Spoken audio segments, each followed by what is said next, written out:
It's called the Battle of the Block, Orange Park at Oakleaf. And this year, the Knights are determined to dominate the duel.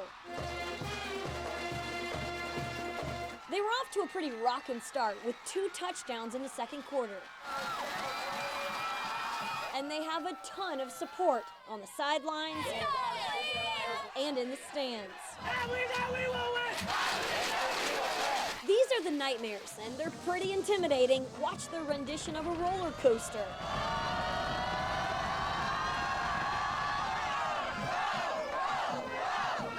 Their other claim to fame is the duck call, in honor of their superstar running back, number 1, Aaron Duckworth.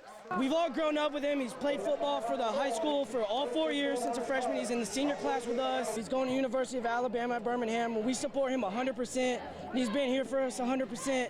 And so the duck call really is just all for Duck. His parents couldn't be more proud. I like all the love they show. I like it. This is probably the most fun I ever have all of my life, so I'm just very happy to be here and cheer him on. So he's doing a great job. This has got to be one of the most fun football Fridays on 4. Dancing with the color guard, rocking with the band. I don't want to work, I just want to play all day. And hanging with the Nightmares. Oakley, you know how to do it. What a night. This is a ceremony that just keeps growing. At the last one, the Missing in America Project interned 8 veterans here. Today, 15. And the oldest have been sitting on a funeral home shelf here in Jacksonville since 1970.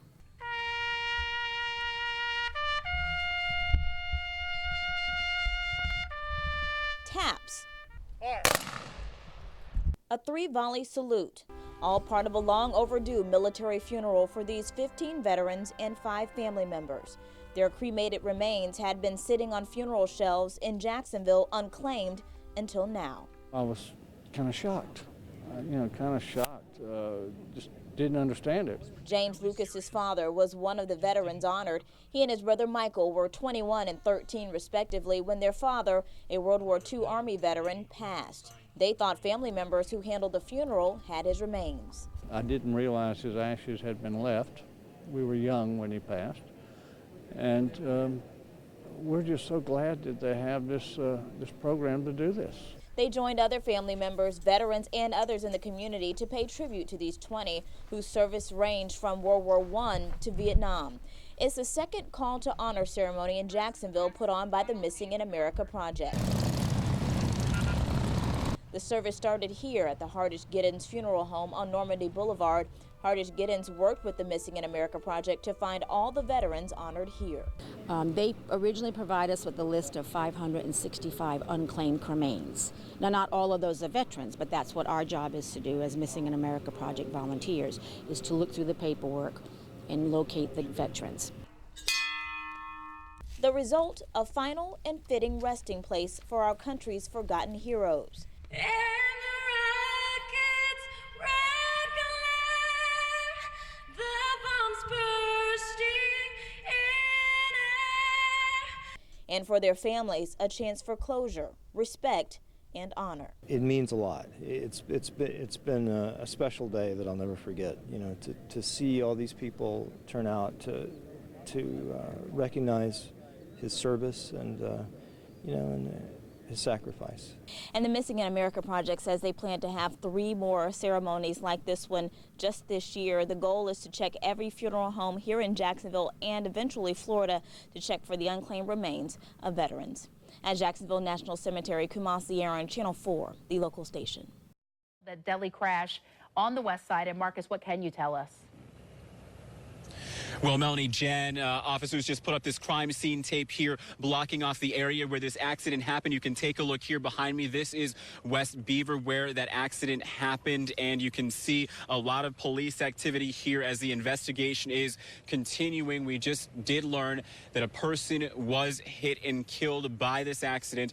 Now, we're not sure if the vehicle involved is still on the scene. We did ask an officer that question. He says it's not clear right now if the vehicle involved involved in this deadly pedestrian accident is still here. As you can imagine, there are a lot of detours in this area because of this accident. People really just kind of stopping off in the area, wondering what's going on. This, of course, is creating traffic backups. But one other issue that this has created, I want to show you what's happening over in this area. The detours have created 2 other accidents. I want to show you them right now. One of them is this minivan that is in this ditch. Now, I'm told this happened after this original accident.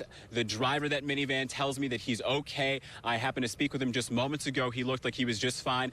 Also, another accident, a third accident happening here in this area today. This tractor trailer that you see here in the ditch. This tractor trailer had some difficulty trying to make this turn as a part of this detour here. We do understand that driver is okay, but back to the main scene here. I want to talk to you about that. We do understand a person hit in this area. We are waiting to learn more information from police, but there is a lengthy detour, and one of the reasons the detour is kind of lengthy is because Chaffee Road is 2 lanes, and parts of the areas used in this detour happen to just be 1 lane, so a lot of concerns here. Let's check in right now with Crystal Moyer to get a look at those detours. This is the crash that killed Trevor and Jennifer Leonardi about a month ago at the curve of Anastasia Boulevard.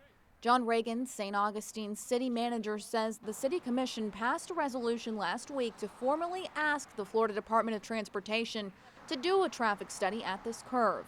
The city has wanted to go to FDOT about the common crash site for a while, but the recent death of the young couple on Christmas Day was the last straw, and they do not want to see more tragedies. It's a problem spot because you can gain a lot of speed.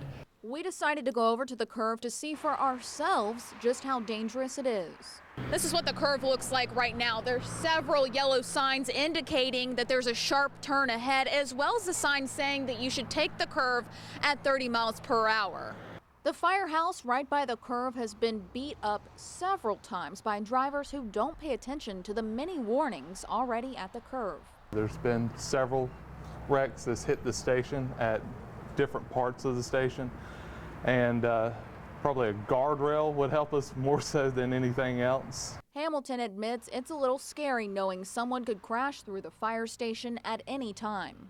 5 or 10 more feet in the other direction, you know, and they're happening at 5 o'clock in the morning, it would have came through the bedroom and definitely have struck several of the firefighters that are sleeping there. Hamilton doesn't think speed is the issue. He blames impaired drivers. It's a tourist town. A lot of people come here, they have a good time drinking and whatnot. The city agrees. Impaired drivers are getting up to very high rates of speed, 90 miles an hour, 100 miles an hour, and leaving the curve and putting a lot of other people at risk as a result. No matter the reason, the Florida Department of Transportation told us they will get with the city next week about what they can do to help the dangerous situation. From St. Augustine, Ashley Mitchum, Channel 4, the local station. If they call you, they need you. 3 new helicopters, each in a different location.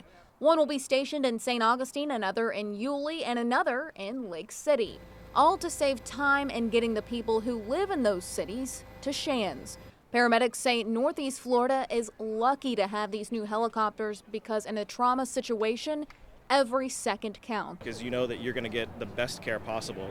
Some agencies don't offer and do the types of things that we can do in the aircraft. The pilots love the new choppers too. Brand new aircraft with autopilots, night vision goggles. It's fantastic. Barber says previously Shands had 1 chopper at the hospital and 1 in Lake City.